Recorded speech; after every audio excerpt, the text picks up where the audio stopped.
चलें ये क्वेश्चन कर लेते हैं। क्वेश्चन क्या कह रहा है कि हमारे पास एक 2D अरे है जिसका नाम रिजल्ट्स है, और उस अरे के अंदर कितनी रोज हैं, 6 रोज हैं और 7 कॉलम्स हैं।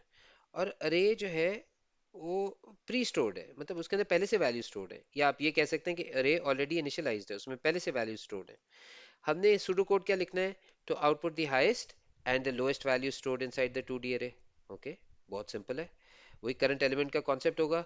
करंट एलिमेंट कैसे बनता है, अगर मैं यहाँ पे कमेंट लिखूँ तो हमारी अरे का नाम, राइट, और उसके बाद ये जो हमारे लूप कंट्रोल वेरिएबल्स होते हैं, एक सी रो है, राइट, और दूसरा कौन सा है, दूसरा सी कॉलम है, राइट। और आपने ये देखा है कि मैंने ये जो है सी रो को 6 टाइम्स, बिकॉज हमारे पास 6 रोज हैं, राइट, और सी कॉलम को 1 से लेके 7 तक, बिकॉज हमारे पास 7 कॉलम्स हैं, राइट। तो वी आर ऑल सेटअप, ये हमारा करंट एलिमेंट है, राइट। तो हमने क्या करना है, हमने सबसे पहले क्या करना होता है, हाईएस्ट और लोएस्ट फाइंड करने के लिए हाईएस्ट को इनिशियल वैल्यू देते हैं। जैसे हम हाईएस्ट को इनिशियल वैल्यू देते हैं जो कि बहुत ही लो है, -9999999, राइट, और लोएस्ट को भी एक इनिशियल वैल्यू देते हैं जो कि बहुत हाई होनी चाहिए, राइट, यही रूल है ना। तो यहाँ पे बहुत हाई वैल्यू दे देते हैं, ओके, और राइट। अब हमने क्या करना है, अब हमने हाईएस्ट और लोएस्ट फाइंड करना है, राइट। तो हम यहाँ पे कोड लिखेंगे कि अगर हमारे करंट एलिमेंट में जो कि क्या बन रहा है, मैं यहाँ से इसको बल्कि कॉपी पेस्ट कर लेता हूँ, बार बार मुझे टाइप ना करना पड़े। ये हमारा करंट एलिमेंट है, राइट। अगर हमारे करंट एलिमेंट में पड़ी वैल्यू हाईएस्ट से ज़्यादा है, तो इसका मतलब क्या है कि हाईएस्ट को अपडेट करना पड़ेगा, राइट।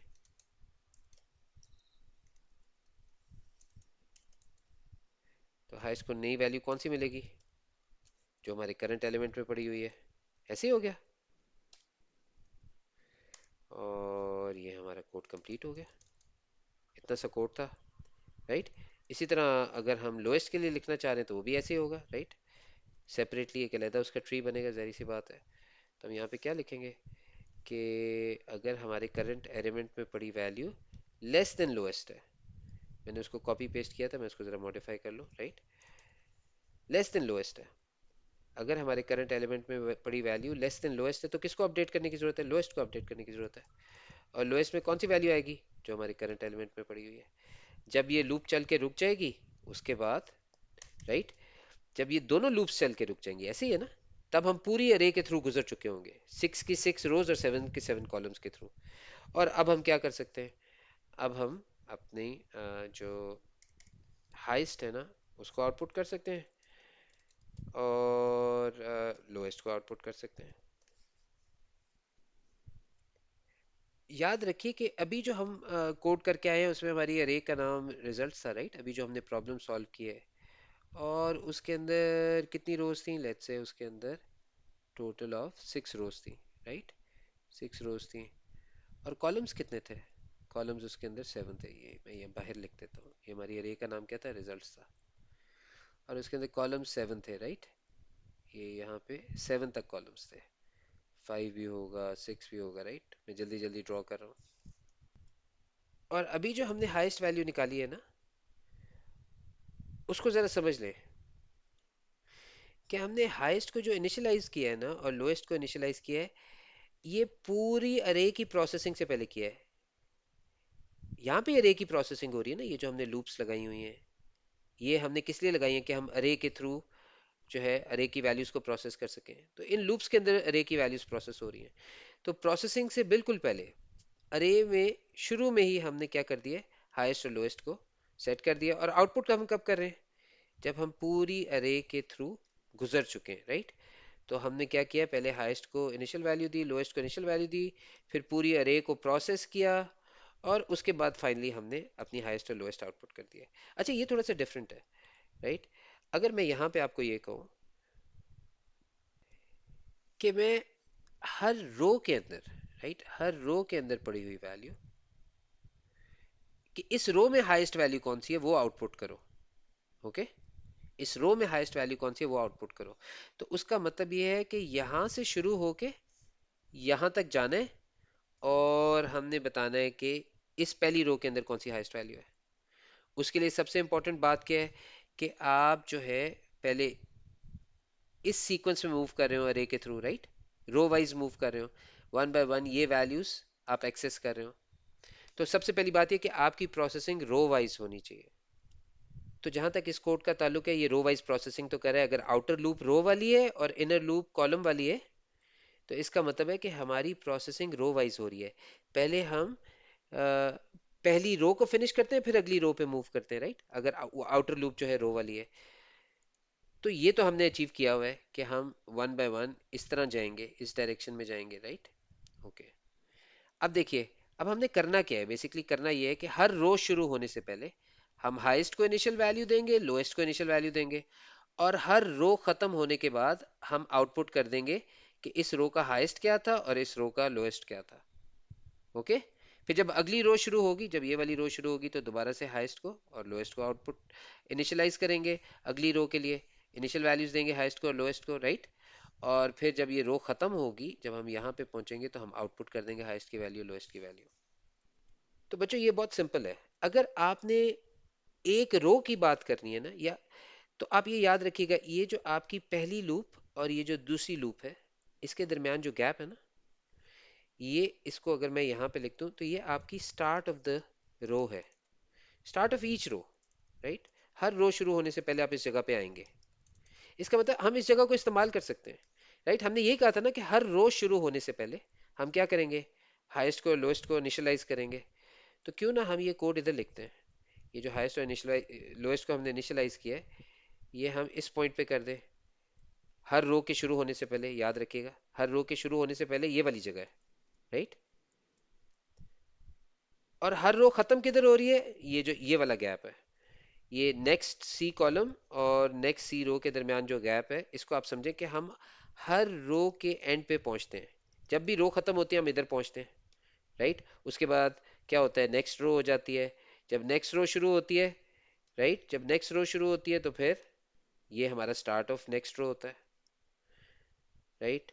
और फिर हम जो भी प्रोसेसिंग करनी है वो करते हैं। उसके बाद हम किधर पहुंच जाते हैं, उस रो के एंड पे पहुंच जाते हैं, और यहाँ पे जो काम करना है हम कर सकते हैं। और राइट, तो अगर हमने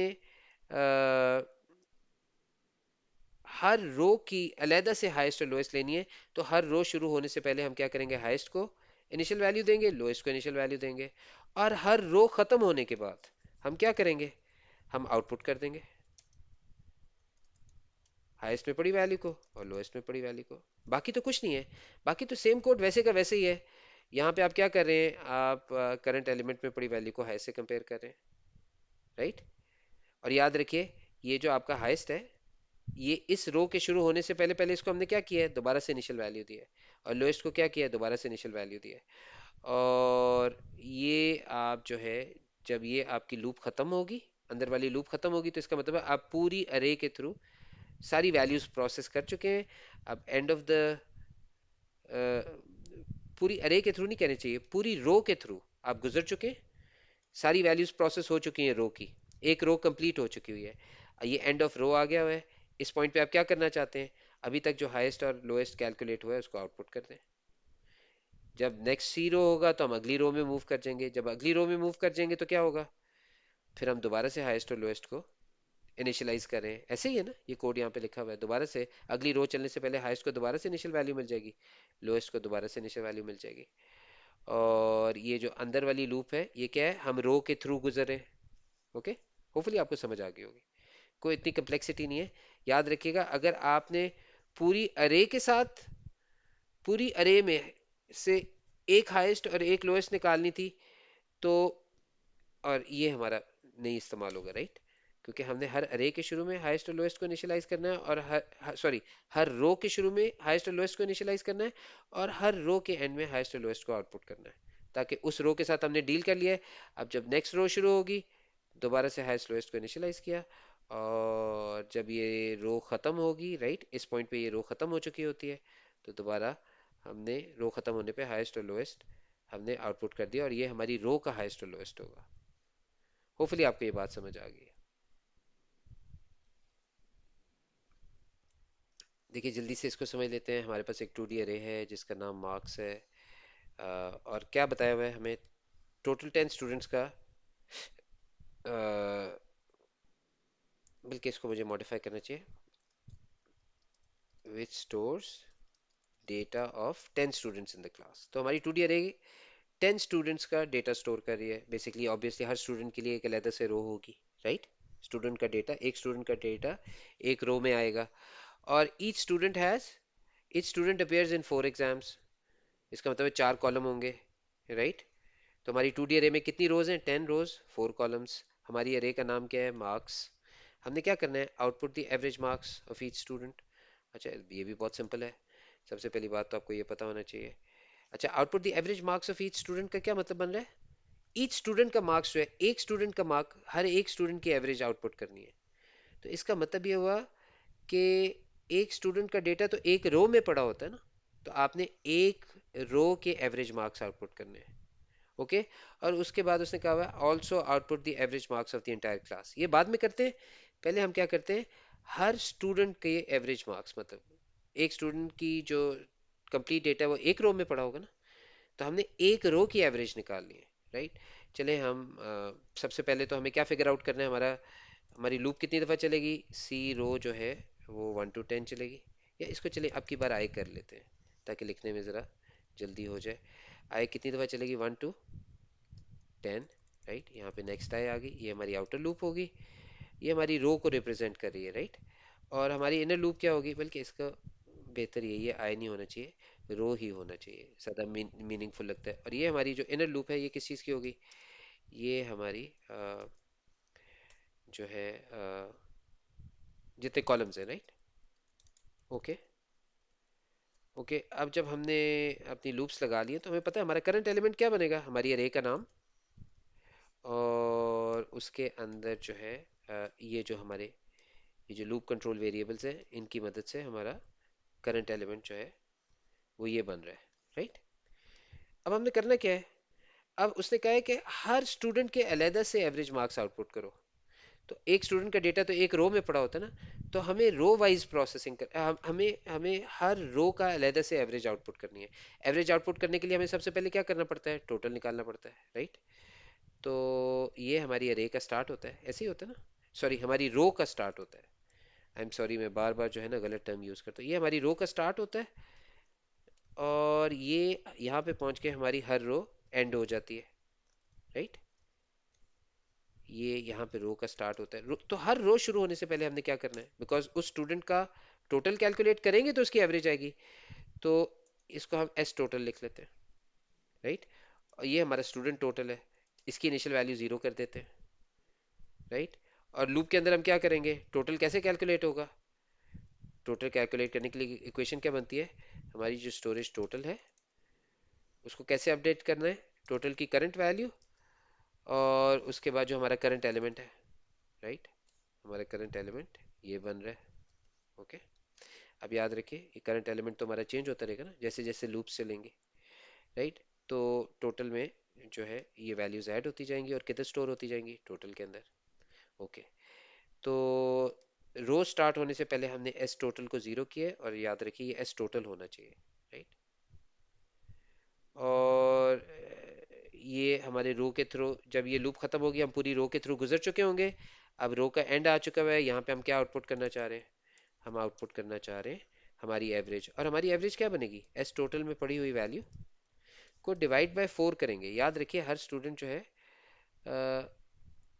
4 कॉलम्स है ना, तो 4 मुख्तलिफ सब्जेक्ट्स बने ना, राइट। यही यहाँ पे भी ये लिखा है each student appears in 4 exams. चलिए मैं इसको यहाँ पे सब्जेक्ट्स लिख लेता हूँ। क्वेश्चन की वर्डिंग ज़रा अच्छी तरह पढ़ लिया करें ताकि आपको ये आइडिया रहे। ओके। तो अब हुआ क्या है कि हमने इसको 4 से डिवाइड किया, राइट, और हमारा काम हो गया। ओके। तो अगर आप इसकी लॉजिक समझना ही चाहते हैं, बाय द वे यहाँ पे नेक्स्ट रो आएगा, राइट। आप इसकी लॉजिक समझना ही चाहते हैं, जब आपने एक रो का सारा काम कर लिया तो उसके बाद नेक्स्ट रो होगी। तो नेक्स्ट रो के शुरू में क्या करेंगे? हम दोबारा से एस टोटल को 0 करेंगे। और जब हम क्या ये हम पूरी रो के थ्रू गुजरे, ये जो इनर लूप है, और जब रो के थ्रू गुजरे 1 बाय 1 ये जो करंट एलिमेंट आपका चेंज होता जा रहा है, और करंट एलिमेंट की वैल्यू एस टोटल में ऐड होती जा रही है और एस टोटल अपडेट होता जा रहा है, राइट। तो हमने क्या किया? अपनी जो अभी वाली रो है उसका सारा टोटल कैलकुलेट कर लिया, और फाइनली हमने ये जो अब वाली रो है इसमें इसकी एवरेज निकाल ली। अब देखिए दूसरा काम उसने हमें क्या कहा था, output average marks of the entire class. अगर एंटायर क्लास की आउटपुट करनी है तो इसका मतलब है सब रोज, जितनी रोज थी, राइट, सारी की सारी इंक्लूडेड है आपकी बार। हमने हर रो का अलहदा से एवरेज नहीं निकाली है। तो उसके लिए क्या होगा, उसके लिए अगर हम इसको, इसका नाम हम सिर्फ टोटल रखते हैं, राइट, उसका नाम एस टोटल था, इसका नाम टोटल रखते हैं। शुरू में हमने टोटल को जीरो शुरू किया, सेट किया, अभी हम पूरी अरे के थ्रू गुजरने लगे, और यहाँ पे आके हम क्या करेंगे, टोटल को अपडेट करेंगे, राइट। ऐसे ही होता है ना, टोटल को अपडेट करेंगे, इनर लूप के अंदर ही करते हैं ना, टू डी अरे के अंदर, राइट। तो इनर लूप के अंदर हमने क्या किया, टोटल को कैसे अपडेट करेंगे, हमारी वैल्यू, हमारी स्टोरेज टोटल के अंदर जो हमारी हमारी स्टोरेज टोटल को अपडेट कैसे करते हैं, कि जो स्टोरेज टोटल के अंदर करंट वैल्यू पड़ी हुई है उसको, और करंट एलिमेंट के अंदर जो वैल्यू पड़ी हुई है, दोनों को ऐड करेंगे, इन दोनों वैल्यूज को ऐड करेंगे, और रिजल्ट किधर स्टोर कर देंगे, हमारी स्टोरेज टोटल के अंदर, राइट। और इवेंचुअली क्या होगा, जब ये पूरी की पूरी अरे प्रोसेस हो चुकी होगी, जब ये दोनों लूप्स इनर आउटर दोनों रुक जाएंगी, तो इसका मतलब पूरी की पूरी लूप प्रोसेस हो चुकी है। इस मौके पे हम टोटल को क्या करेंगे, सॉरी आउटपुट क्या करेंगे, स्टोरेज टोटल में पड़ी वैल्यू डिवाइडेड बाय, अब कितने एलिमेंट्स थे ये आपको ट्रैक रखना पड़ेगा। 10 रोज थी और 4 कॉलम्स थे, राइट। 10 स्टूडेंट्स थे और हर स्टूडेंट ने 4 सब्जेक्ट्स में पेयर किया था, तो टोटल 40 वैल्यूज थी, राइट। 40 एलिमेंट्स बनते हैं, तो टोटल डिवाइडेड बाय 40 हो जाएगा, और ये हमारी आउटपुट आ जाएगी। होपफुली आपको समझ आ गया होगा, राइट। अगर आपने पूरी अरे के अंदर पड़ी वैल्यूज को प्रोसेस करना है और एक सिंगल एवरेज निकालनी है, राइट, रो बाय रो एवरेज नहीं निकालनी है, तो फिर क्या करेंगे, पूरी अरे की प्रोसेसिंग से पहले टोटल को जीरो सेट करेंगे। टोटल को अपडेट तो हम ये अंदर वाली इनर लूप नेस्टेड लूप के अंदर ही करेंगे, राइट, करंट एलिमेंट की मदद से। और फिर फाइनली क्या करेंगे, जब ये पूरी अरे की प्रोसेसिंग रुक चुकी होगी, जब पूरी अरे प्रोसेस हो चुकी होगी, दोनों लूप्स रुक चुकी होंगी, उसके बाद हमारे पास ये फाइनल वैल्यू ऑफ टोटल आ चुकी होगी, उसको हम 40 से डिवाइड करेंगे और हमारी एवरेज आ गई होगी। होपफुली ये आपको समझ आ गया।